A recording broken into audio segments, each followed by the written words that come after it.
I'm going to start recording. There may have been someone else already recording as well, but we're going to go ahead and get started, you guys. Welcome to our second Financially Fit. We're super stoked today to talk about debt because I know I've got some and I know a lot of people do have some, and it's really daunting sometimes to think about. So without further ado, I'm going to hand it over to Chris and Ryan and let you guys steal the show.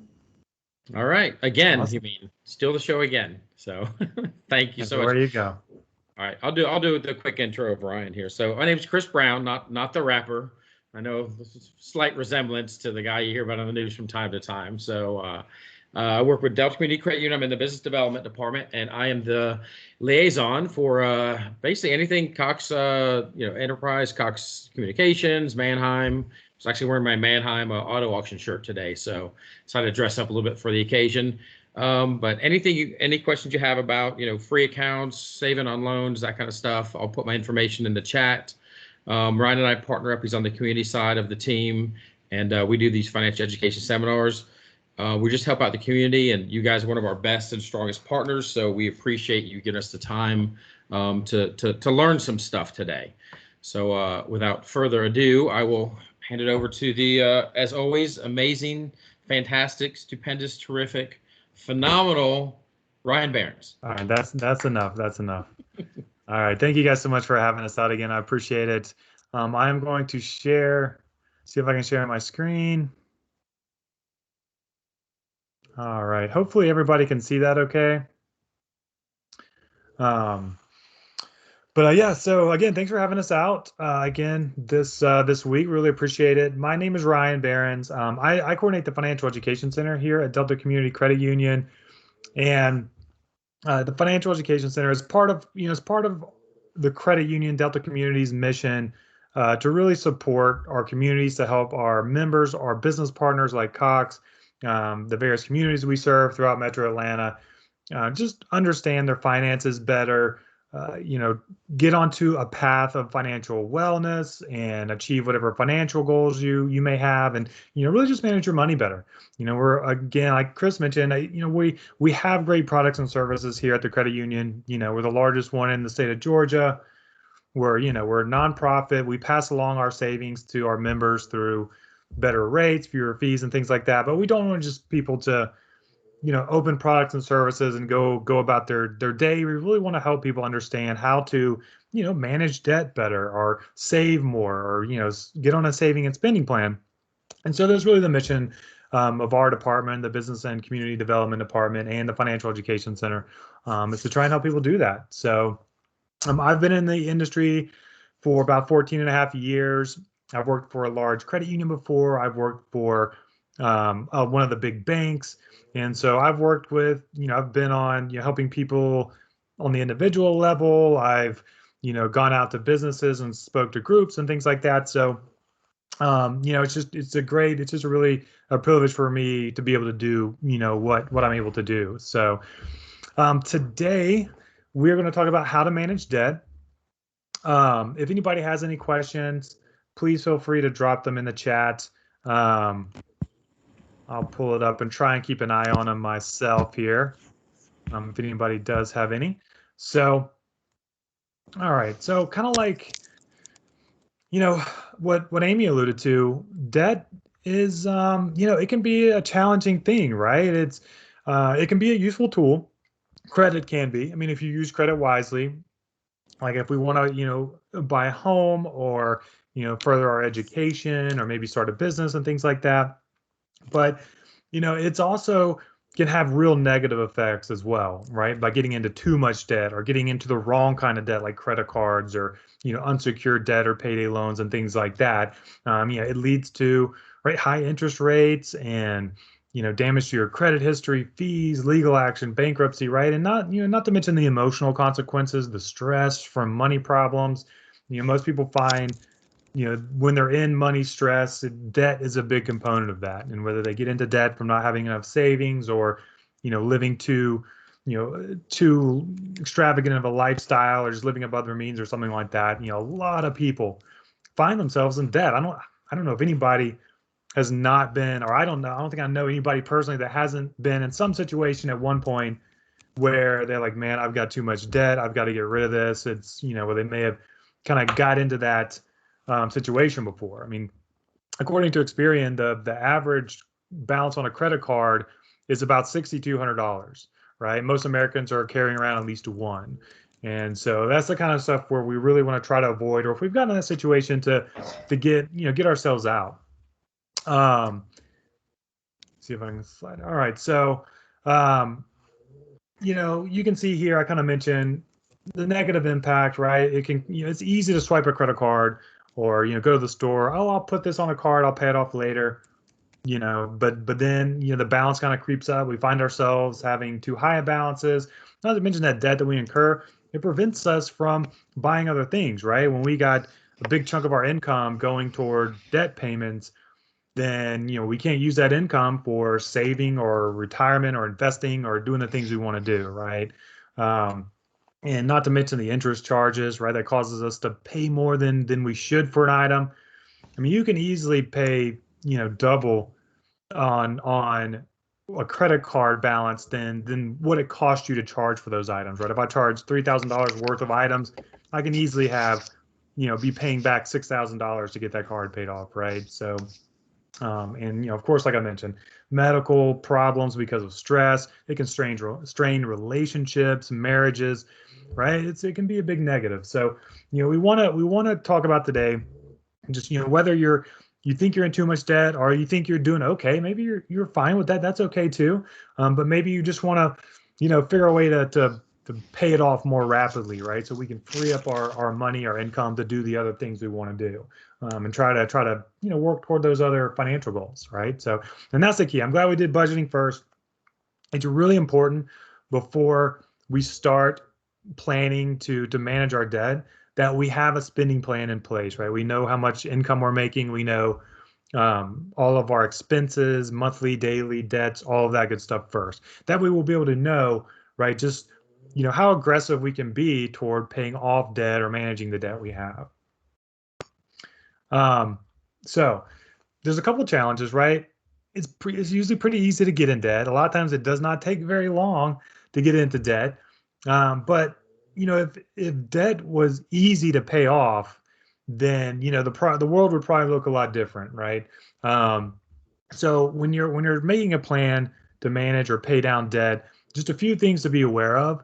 And, one is that you may have to change your lifestyle, right? Especially if you're used to spending more, taking big vacations or going out to eat a lot and things like that.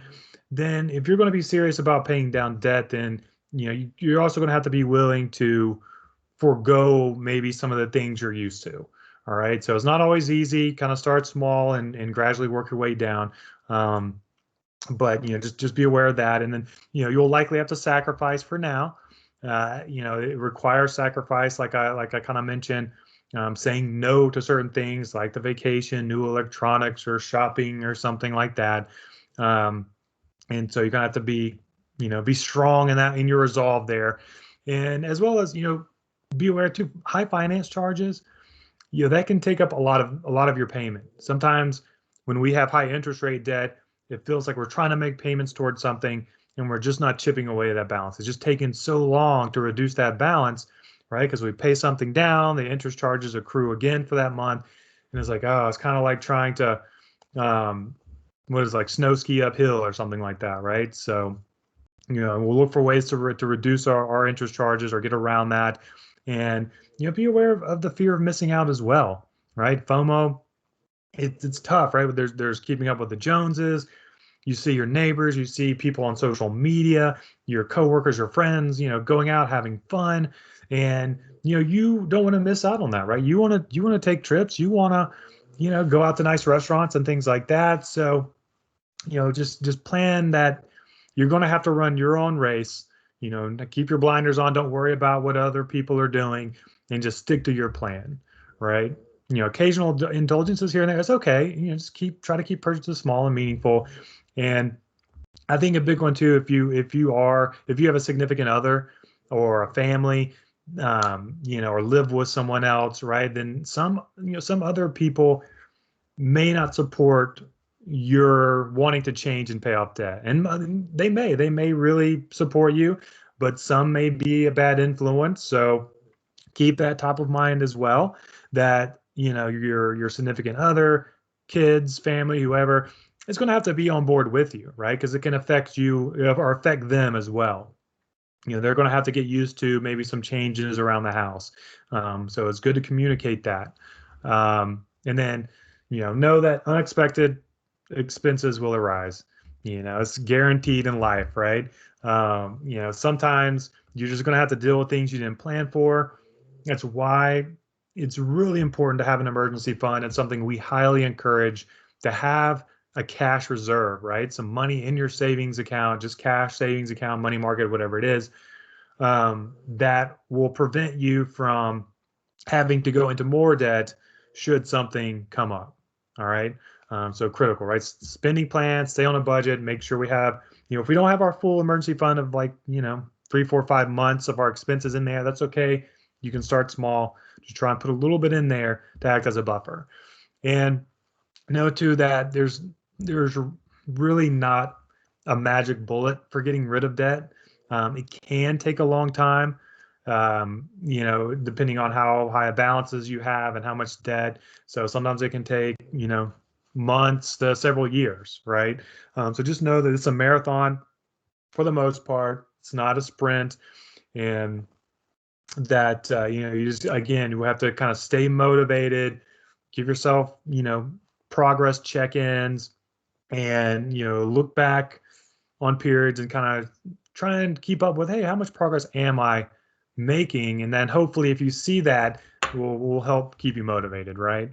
So just some things to plan for there, keep top of mind.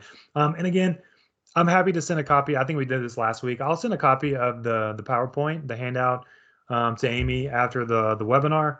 And I also have a debt payoff sheet I'm going to share. So I'm glad to send that as well, which I'll show in just a second.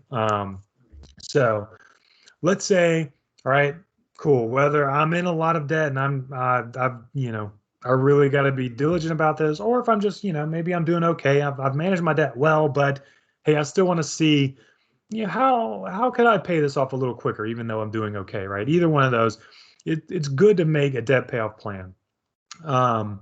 So the first thing you really want to do is to stop using, right? Stop using the credit cards or taking on new debt. Stop applying for new loans, right? That's number one. Okay, cool, good there. Second thing you want to do is to go into your budget, your spending plan, and calculate how much from your income, from your budget, can you put toward debt repayment, right? That's pretty important. If you can go in and figure out, run the numbers on how much, theoretically I can pay toward debts each month, then I'll kind of know what I'm working with, right? So I'll know how much I can put toward it.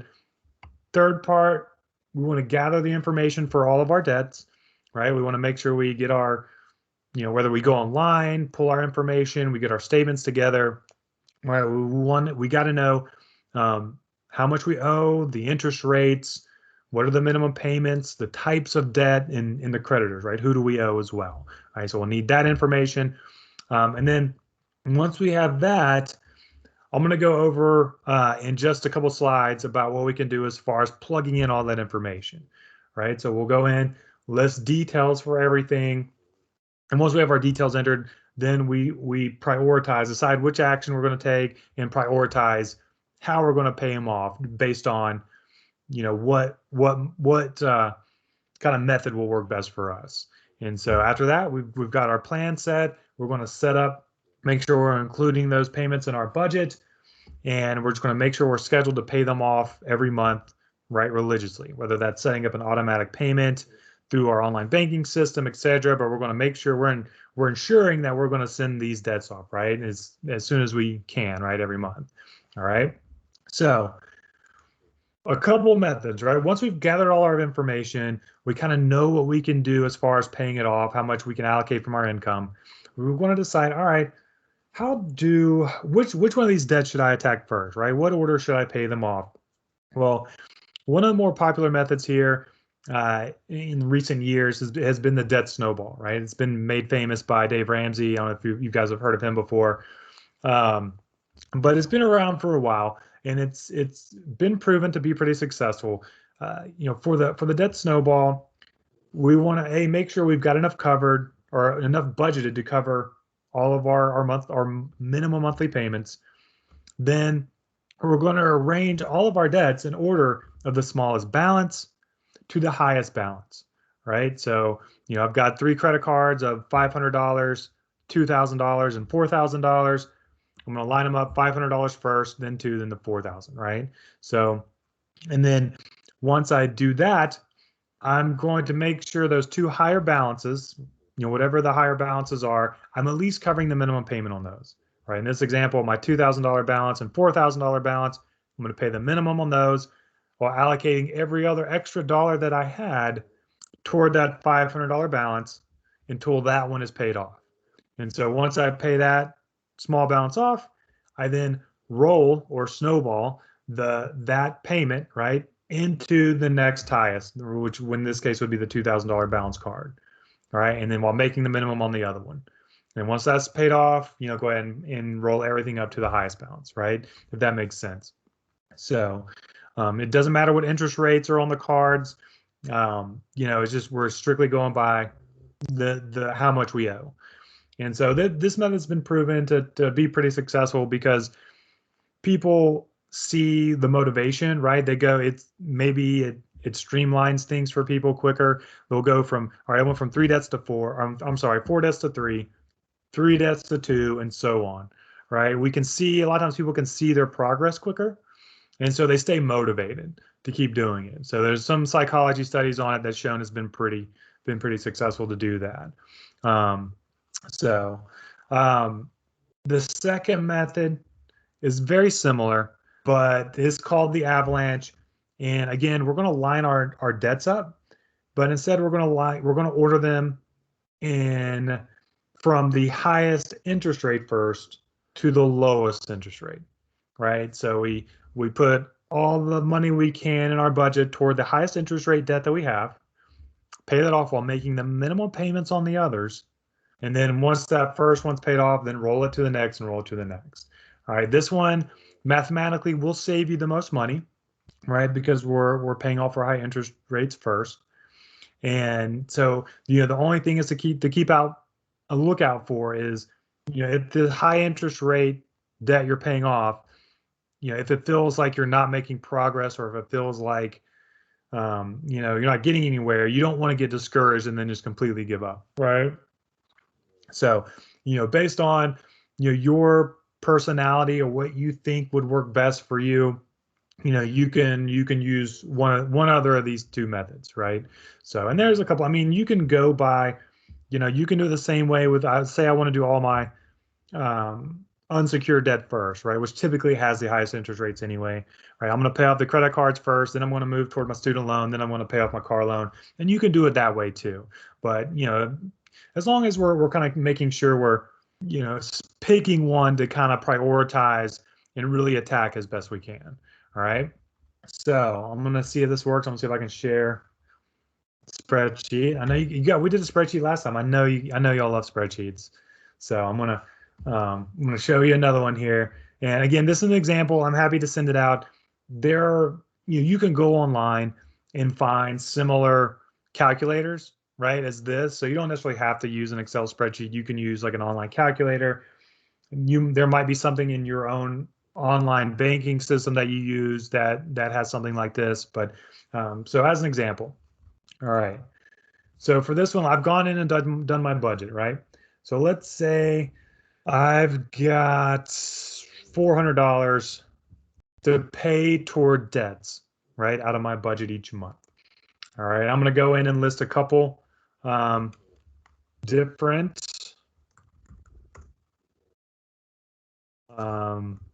creditors here, right? XYZ Bank, ABC Bank, and we'll say just, I don't know, credit union. Wow. I'm sorry, I got to fix that. There we go. All right, and then you can go down here, do a drop down, put in what type of card, or I'm sorry, what type of debt it is. right? If it's credit card, personal loan, mortgage, all that good stuff, we're just going to say we have, we'll say this is personal loan. All right. So, and then we go in, put in our balances, right? We've gone in and got all of our information. We'll say this one is 3,000. We'll say this one is 2,000, and we'll say this one is 1,000. Simple numbers. All right.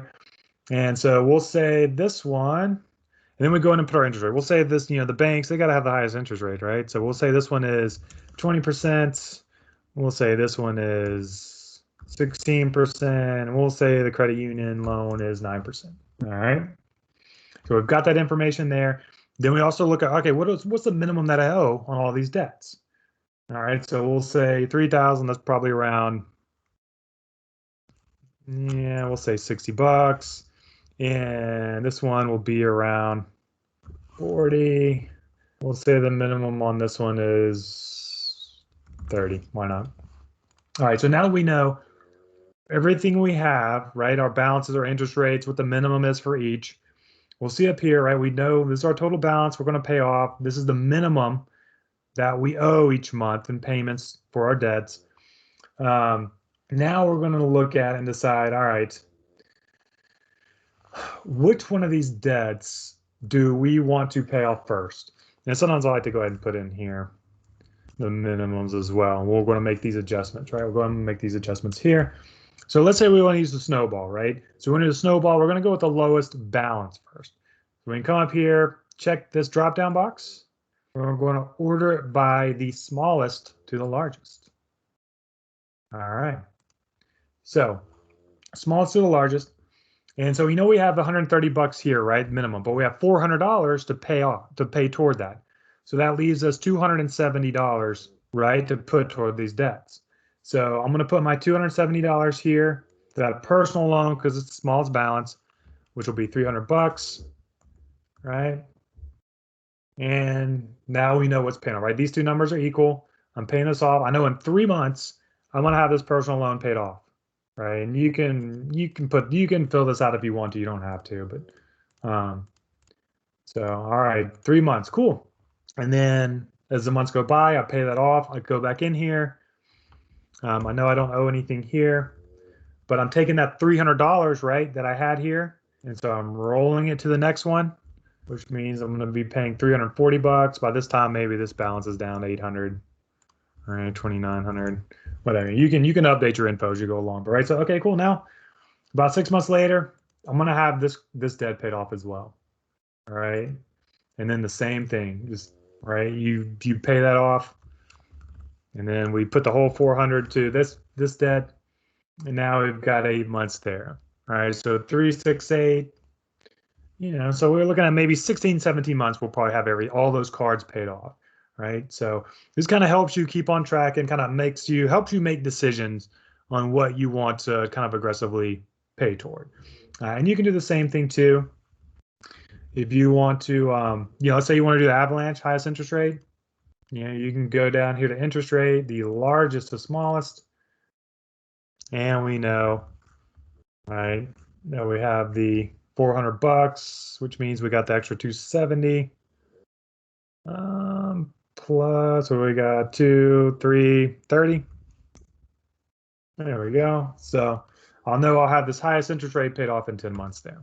All right, so you can go in and play around with it, plug in your numbers, try to understand, what you want to pay off. You can put everything in there, right? If you've got a auto loan here or maybe a mortgage and you want to include it all, just kind of keep a list of all the debts you owe and how much you're putting toward them, how long it'll be toward until you pay it off.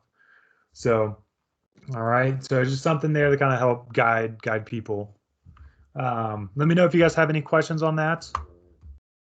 If anybody does, just let me know. But again, I'm happy to send that out afterwards. All right, if that makes sense. All right.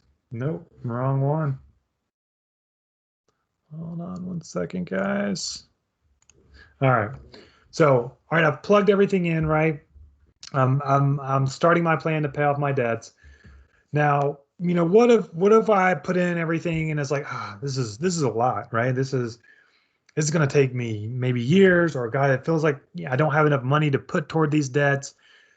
I'll cover some different options we may have, or you may have, or to kind of further along, or get some assistance. Now, one of the first things we're going to talk about is consolidation. Now, and I'm talking about consolidation like at a credit union or at a bank or a financial institution, right? Where basically you're going to take your all of your debts, or at least some of your debts, mostly credit cards and things like that, and we're going to open up a new loan and use that new loan to pay off those existing debts.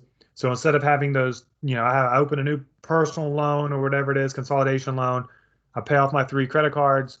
Now those have a zero balance, and now I'm going to just send one monthly payment to that personal loan, right? So when you're considering something like that, right, ask yourself, can you repay your credit card, medical, any personal loan debts in 5 years or less while still covering your living expenses, right? So if you can, then a consolidation loan, might be a good idea. Also, if all your debt payments and housing, everything combined, is it going to be less than 40% of your gross monthly income? Then, if you're keeping it under that, then, you should be able to manage the debts okay, and you might be good for consolidation, right? Do you feel confident you can follow the debt payoff plan, right? Well, that's one of the key, right? We're not going to go consolidate and then open up a bunch of new credit cards and just get into more debt. That's the big danger there. And then also having good credit, right? Because when you apply for a consolidation loan at a bank or credit union, right, then it is based on your personal credit history, your income, your current debt obligations, right, your debt to income ratio. And so you do have to kind of have the ability to qualify for it. And so you can see here, we kind of mentioned some of these things already, but an advantage of this is you're going from several payments, maybe confusing, you could forget one, right, to just one monthly payment that may be more manageable, that you could also potentially lower your interest rate, right? So if I've got a bunch of credit cards at 12, 15% or higher, and I'm able to consolidate into maybe like a personal loan at 9 or 8% or something around there, and that's also going to get me paid off quicker. I'm going to be able to pay these debts off quicker, and just while also just kind of focusing on that one payment. So shorten that payoff period, and it could improve your credit too. Like if you go, the second biggest factor for your credit score is basically what they call your credit utilization, right? Your balances in relation to what your limits are. So when you have revolving debt like credit cards, if you're carrying high balances on those cards, that can really have a negative impact on your credit. So, if I've got a couple credit cards and, let's say they're $5,000 each and I'm carrying a $4,900 balance on those cards, that's going to drag my credit score down. Now, if you can go, where you transfer it out and now your balances are at zero or at least a lot lower, that could, improve your credit score. You may get a little ding when you first take out the new consolidation loan. It'll show up on your credit. It'll affect your average age of your credit lines and things like that. But eventually, as long as you're making on-time payments and managing it well, your credit score should increase over the coming months, right? So, but again, there's some other options there too. Like, if you're trying to lower your interest rate, you can always shop around. Balance transfer to a different card where, there's a lot of times cards out there that have introductory rates or balance transfer rates where you get, 12 months, 0% interest on any balances you transfer over, right? Usually like 6 to 18 months, somewhere in there. And then once that promotional period's over, then it goes to whatever the standard rate is.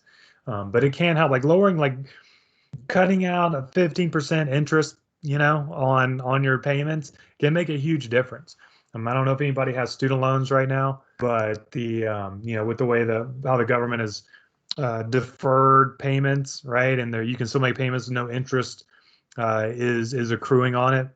It has made a big difference. My wife has some. For the past year and a half, we've been paying our year, I guess I should say, been paying, still trying to pay them down aggressively. And you can pay the balance off much faster. I mentioned the personal loan. There's also home equity if you own your home, right? And you have equity in the house, right? The house is worth more than what your mortgage balance is essentially. Then you can, tap into that equity and either by doing a home equity line of credit or home equity loan, or you can refinance your mortgage and do a cash out refinance, right? So, a lot of people do that to pay off debts or to pay off, to pay for college or something like that. If I've got $100,000 equity in my house, let's say I take out a loan for, 20, 30 grand, and I use that to pay off cards or college or whatever it is. Now, I'll just have that one payment on that home equity loan. And typically the interest rates can be a little bit lower because you're using your house as collateral. But that's also the thing to watch out for is because your house is collateral. So when you get a better rate, you just got to make sure you make those payments, right? So, and a cash out refi is similar. Like basically you're refinancing your entire mortgage, but because your home, you're borrowing less than what the home is worth, you can basically take it as cash. So let's say I've got a $200,000 house and my mortgage balance is $100,000, and I take out a new loan, I refinance it, and where my mortgage is going to be $120,000, right? So I want to borrow $120,000, refinance it. These days you can even get a lower rate. Rates are fantastic right now. And so, I'll basically take out that $20,000 extra, put it in my account, and use that, for other things, because we'll take that 120 grand, it'll pay off your old mortgage, right? That was only 100 grand, so you have 20 left over, which you can use for, paying off debt or et cetera. Just be careful with that, and you don't want to extend your loan term. If you're 15, 20 years into your mortgage, you want to refinance another 30-year mortgage if you don't have to. And then some other things like debt management plans, right?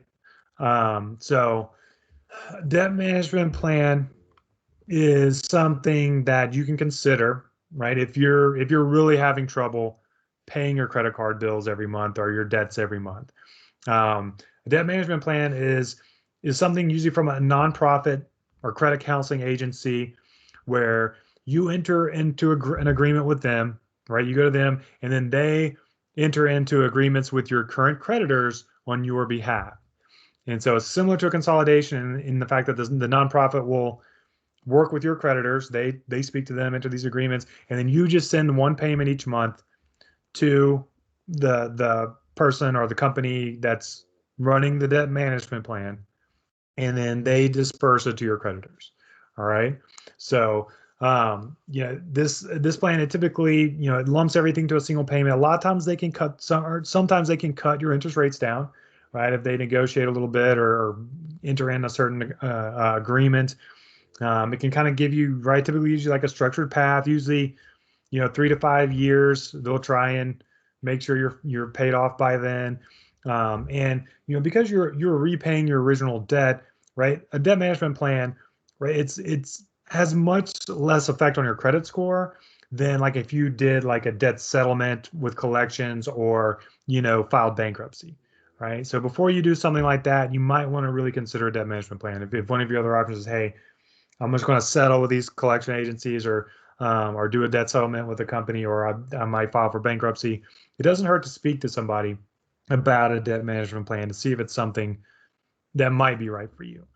There's a lot of places you can look. Make sure it's an agency that's it's a nonprofit and accredited by the National Foundation for Credit Counseling, right? Or the Financial Counseling Association of America. We at Delta Community Credit Union, we actually work with a partner like that. They're called Balance. I think I mentioned them last time. But Balance is a free service to all Delta Community Credit Union members. Even if you're not a member, you can still access our website and get a lot of great financial education resources there. But for members, it's free. They can speak to a counselor, a coach. They can also enter in a debt management plan with no fees. And, it's very similar, right? They go through your financial situation pretty thoroughly. They'll discuss several options with you along with the debt management plan, right? Make sure you don't feel pressured to sign up for any program that's offered, depending on who you speak to. But typically it covers like unsecured debts like credit cards, personal loans, whereas like houses and cars usually aren't covered, and it's not likely that student loans are covered either. So, like I mentioned, they contact their creditors. They may seek concessions, right? Or like I said, try lower rates, lower the monthly payment. They could even re-age accounts, right, to stop late fees if they're saying, hey, or you're getting late fees or you're late. Sometimes they can work with them to try and re-age them where they're not showing as, a late account. But everything kind of goes to them. You get a progress report each month. You just be careful. If you don't go with balance, you're not a member, just kind of look out for fees, right? Just make sure it should be no more than 30, $40 on average. But again, if you do this, be prepared to live without credit cards while you're in the program. A lot of times the issuers will require that if an account entering into the plan is closed, sometimes, they'll let you keep maybe one or two cards open for an emergency. But just be aware that can be, a caveat to it. And, of course, we always want to make sure we're making our payments on time and everything. One missed payment, right, could cause fees and, interest and rough times. So, always ask the agency how they negotiate with your creditors if you do enroll. And just from things from us from when I spoke to our, balance, that, they do pull a credit report, right? They want to verify, hey, I need to do this and this and this credit accounts. They'll pull a credit card or credit report just to verify everything, what they want to include on it. Like I mentioned, they'll likely be closed except for one. It's a lot of times it's up to the lender, like if they can include, what type of loans that they're like car loans and other credit cards and stuff. And that, like I mentioned, payday loans, student loans, like online loan companies like LendingTree, a lot of times can be included. But it does show up. The accounts that are being managed under a debt management plan does show up on your credit report as being under a debt management plan. Not that it will, negatively affect your score, but right, if someone views your credit report, they'll be able to see that, hey, this is being managed under that plan, right? So it's usually a good idea not to, get into too much more debt while you're going through it. All right. And then, if kind of continuing with that, delinquency and collections. Right, negotiating with a settlement, right, to try and do just one single payment if you have things in the collections may make it easier to pay a debt off, right?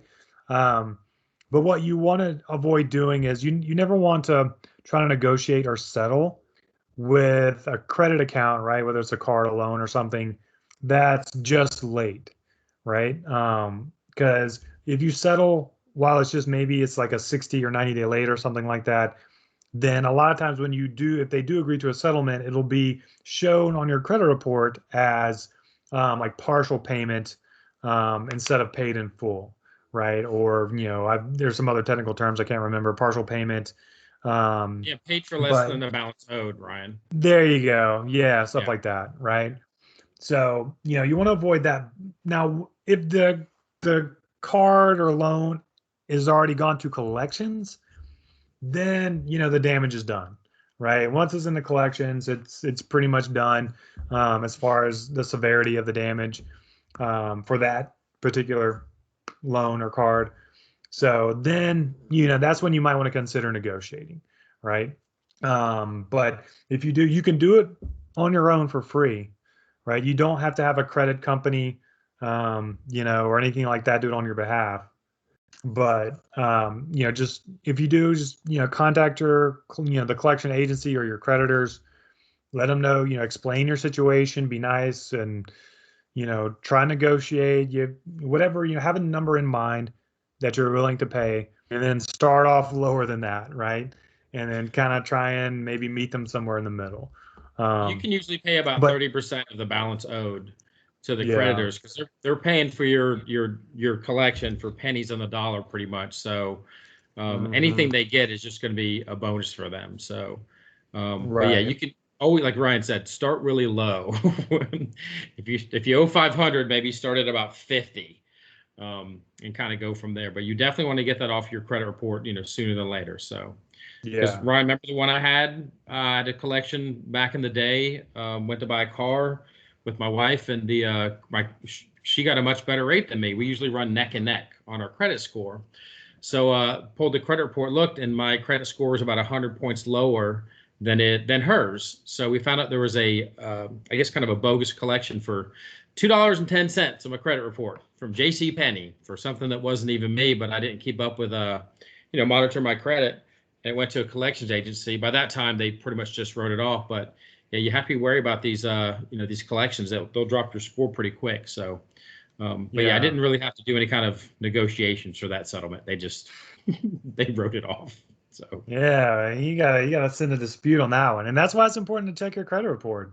If you yep. haven't done that in the past 12, 18 months, you can check your credit report for free at annualcreditreport.com. Each of the three bureaus. It used to be you could get 2 free copies per year from each bureau in the state of Georgia. But with COVID, now you can get a free report once a week from each of the bureaus through the end of April 2021. So yes, annualcreditreport.com. And you can contact the bureaus. If you go through the bureaus, they might have a link to it as well. But yeah, check your report. What if it's in, if you have something in collections and you want to negotiate, whatever you do, get everything in writing. Don't send a payment, right, until you've got everything in writing. And do your best to negotiate that, see if you can negotiate it to be reported as paid in full. All right. It may be difficult to do, but it's at least something you can try and negotiate with, right? It's better, a partial payment, not great, but it's better than an unpaid debt. All right. So, but in either circumstance, just make sure you negotiate that in writing before, you send them payments on it. All right. All right. And they're not legally obligated to accept any payment, but like Chris said, they didn't pay a ton on it. The creditor's probably already written it off their books as a loss. Collection agency is just trying to collect and make a profit, right? So, all right. So a couple things real quick before I end it up. I'm going to talk about real quick about refinancing an auto loan or a mortgage. An auto loan, right? It never hurts to see if you've got an auto loan and you don't have a great 1.98% interest rate like Delta Community offers, then it might not be a bad idea just to kind of shop around and see what options might be out there.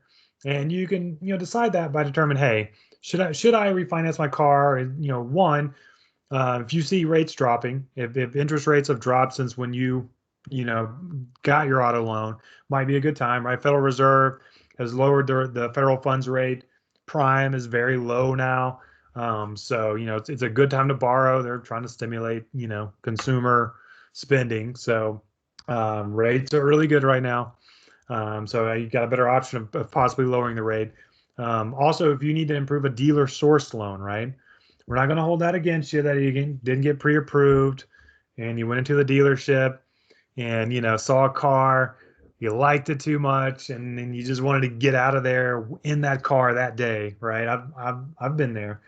And you just went ahead and took whatever loan the dealer has, right? So if you've got one of those, it might be worth your while to look into a credit union to refinance, right, your car loan. I've done that. I went straight to the credit union I worked at the time and just refinanced it, I think within a month, right? You typically don't have to wait. You just need to, once the finance company for that, whatever that dealership, once they create your account and have all your data ready, you can take that to your credit union or, lender and have them refi, right? So, also if your credit score is improved, right? So, hey, I got my auto loan, a year ago and my score was a 650. Now I'm at a 720, right? I could probably get a better rate, right? So it might be worth looking into getting an auto loan quote, right? And then, just be careful, right? If you do refinance, if you did a 60-month auto loan and it's been a year, and try to keep it to a 48-month term, right? If you do refinance, you don't want to refinance into a 60-month again, because then you're just extending the amount of time, right? So try to keep it however many months or years you have left on your current loan, if you can. Now, there can be situations where, hey, of course, I'd love to get this paid off, but right now I just need more cash flow, right? Like, I just need more money from my income every month that I can put toward other stuff aside from this car loan. And so maybe you just need to lower your payments. You've had an income disruption, right? Maybe, you're not making as much, whatever it is. So you can also consider that, where you refinance and, maybe you do extend the term, and where it gets your payment lowered, monthly payment lowered, where it frees up some money. That's something you want to carefully consider. It's not an optimal situation, but if it's between that and, not being able to, pay for some other necessities, right? It's, not something you can decide on, right? And then cash out refinance. If you own your car outright, again, and you want to pay off some high interest debt, you can actually take a loan out against your car, right? Let's say my car is worth 10 grand, but I don't have a car note. Then I can go in and do a cash out refi against my car. Maybe I borrow $5,000 against it. The interest rate will be lower than a typical unsecured loan, and use that to pay off some other high interest stuff, right? It's an option. And just real quick here, as an example, let's say I financed a car for $20,000, right? For 60 months. That's a 5-year term. Don't really encourage anyone to or advise anyone to go longer than 60 months. A lot of people do, but that's about the maximum you want to try and keep your term, right? Because we don't want to go underwater on the car. So if we owe $10,000 on our auto loan, but the car is only worth $8,000, that means we're underwater. And if the car gets totaled, something happens, right? Insurance company gives us 8 grand, but we still owe that bank or credit union 10. So we've got to come up with that extra 2 grand somewhere. Now, if you think you're in a situation like this, there's something called GAP, Guaranteed Asset Protection, that you can get at the time of when you take out your loan, that you might want to consider, right? It can run as much as like $800 or $900 at car dealerships and stuff. Credit union, it's only $300. All right, so just something to consider if you want to protect yourself against being underwater in the future. But here, right, 60 months, 6% interest rate, right, on 20 grand. That's, I got a $387 monthly payment. I'm paying back almost $3,200 in interest over the life of that loan. Now, let's say after 12 months, cool, your rates have gone down. My credit's better. So now I'm gonna refinance the remaining balance into 48-month term for 12 months, and I get a 2% interest rate, right? So I'm looking at more like a 357. All right, I've lowered my payment $30. I'm paying much less in interest, right? Only $1,400. All right, so that's how much, right? It doesn't seem like much of the time, but hey, I just saved myself close to $1,800 there in interest, freeing up a little bit of cash each month, right? So it's kind of some math there how it could work out. Right? And kind of like I mentioned, watch your term, early payoff schedule. Most places don't have a prepayment penalty, right? I know Delta Community doesn't. So if you ever want to pay off a car loan early, you should be able to do it. Some places will do upside down refinancing. I think Delta Community goes a little bit above, but you usually have to have really strong credit, and you can only go a certain range there. So just if you got good credit and you're upside down, you want to refinance, you might have the option, but like I said again, it's not always easy to get approved for. And then mortgages too. If you own your home, like I mentioned before, good time to refinance your mortgage. Right? If I want to get a lower interest rate, of course, lower my payment. Let's say I want to shorten my loan term. I don't want to go over 30 years anymore. I want to try and get this thing paid off faster, save me some interest over those next 10, 15 years. If you have private mortgage insurance, right? If you're familiar with that, or PMI, right? That's if you have less than 80% equity in your home at the time you go to borrow, most lenders will charge PMI, right? Or private mortgage insurance.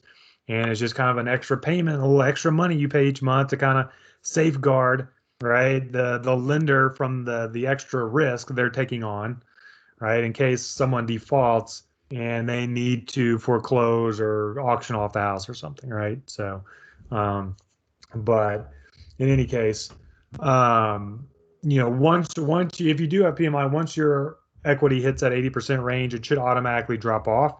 Usually they'll send you a letter saying, hey, you're about to be removed with PMI, blah, blah, blah. Or you can always, if you think your home value just increased, you can always call and get an appraisal. You'll have to pay for it, usually $400 or $500. And if it appraises at a certain level, you can then submit that, and then they can hopefully take that PMI off your mortgage loan. Or you can just refinance the home in general, right? Hey, your rates are better, refi, the value's gone up. All those things combined might be a good time to refinance, right? Because hey, I'm getting a lower rate, PMI is dropping off. My monthly payments less. I'm going to be paying less interest over time. So that's a win-win, right? Again, rates are fantastic, anywhere from 2.5 to 2.75 a lot of times for 30-year mortgages. I think for us, for 70 to 80% LTV loan to value, it's around 2.75. That was last week or a couple weeks ago when I checked. But and then I mentioned cash out refi in the home equity, right? You can always use equity in your home as well. A couple things just to kind of remember. Closing costs is something you're going to have to plan on. Typically, it's 2 to 3 or 4% interest. I'm sorry, or 2 to 5% of the mortgage balance. All right. So if I have a $200,000 mortgage, I'm probably looking at, $4,000 to $6,000 in closing costs I'm going to have, right, that they charge. So just take that consideration. A lot of times you can pay cash, or you can just put it on the back end of the loan or include it in the loan, right? So you can just borrow an extra $4,000 to $6,000 with the mortgage, and just pay that off throughout the loan, basically. And then the new term, be careful. Like I said, it might not be a good idea to go from 15 years to a new 30-year loan, right? So just be mindful of what that term is going to be. And so, yeah, if you're a decade or two into your mortgage, probably not a good idea to refi, just because, you're already have paid most of the interest on that loan, right? Because of how mortgages are amortized, you're paying most of the interest in the beginning of the loan. So now you're probably paying mostly principal anyway, right? So know your credit score, right? All that good stuff. Oh, sorry. And you can see here a break-even point, right? If I got $3,000 in closing costs, my new mortgage saves me $192 a month. It's going to take me about almost 16 months to recoup those $3,000, right? So you can do the math on that. And then here you can see this is an example. I did a 30-year mortgage, $150,000, 6% interest rate. My monthly payment is going to be about $900, which means I'm paying $323,000 over those 30 years back. $173,000 of that is interest. All right. So let's say after 5 years, I want to refi. My remaining balance is $139,500. My new rate at 4.5%, right, means my monthly payment's going to be $707, right? I'm saving, right, $200 almost. I'm paying, right, a lot less in interest. So you can see here at the bottom, I'm saving $15,000 in interest, and I got $200 less per month, right? So just do the math on those things. And that's it, right? Just remember, have a budget in place. Know how much you can allocate. Look for ways to lower your expenses, right? If you can reduce your bills and expenses, put more toward paying off debt. Is there extra cash? Sell some items, take on a second gig, whatever you can do to increase your income as well. Always take a plan, right? Always review your payoff plan. Make a plan first before considering that consolidation or debt management plan. And just keep track, right? Keep track, progress, stay motivated, right? It's a marathon, like we said. It's not a sprint. You'll get there. You'll see that money start freeing up. Those balances go down. It's going to be a good feeling. All right, I promise. So, and that's it. Here's balance. I can include that. I think include it. Their information. Feel free to reach out. I'll include this on the handout when I email it over. All right. They do a lot of good stuff. And other than that, I didn't put your name on there, Chris. I'm sorry. Don't contact Chris. Always getting left out. So I'm used to you it. guys know Chris. I'll include it in the handout. I'll adjust it on the handout. So, but yeah, let me know if you guys have any questions. Again, thank you for having us. We really appreciate it. So, I know we covered a lot. Is Delta Community available for those who live in other parts of the country, like Arizona, West Coast, etc.? Chris, I'll defer to you. What was that? I'm sorry. I was typing. Is Delta Community available for those who live in other parts of the country, like Arizona or other states? Well, we are working on that. I'm going to talk to Amy about that. We're a Georgia-based credit union, so typically you have to be in our field of membership or one of our corporate partners. You guys are a community partner, so we're working on getting you to that next level. So stay tuned. I will chat with Amy about that. We're trying to get the wheels in motion for that, to where you're eligible, just like our Delta Airlines employees, basically. That's how we started out. They're one of our select employer groups. So once we get you guys signed up that way, everybody can join throughout the U.S. And you can actually use other credit unions, since you may not want to come to Georgia just for a deposit. And all of that is we're on the same network, and all of that is free. So so Damien, I will get back with you on that one, but keep my contact information, okay? I called you out, Amy. I'm still here, I promise. All right. Any other questions before we kind of conclude this one? And my contact information is in the chat. So anybody has any questions, just you can reach out to me directly, and we'll get you taken care of. Perfect. Thank you, Ryan. Thank you, guys. Thanks. And we'll see you next week. Yeah, see you next Thursday. We got our last one. Which one is it? About financial crisis? Yes. Yeah. We'll be covering some similar things, paying off debt, managing a budget, how to recover. So yeah, lots of drama in the next Thursdays with the crises. Yeah. Crisis. Yeah. I know, all right, right? Thanks, guys. This brings the drama. He always does. And the drama. We appreciate it, guys. Have a good one. Yeah, thank you so much. Yeah, we appreciate it. You have a great day.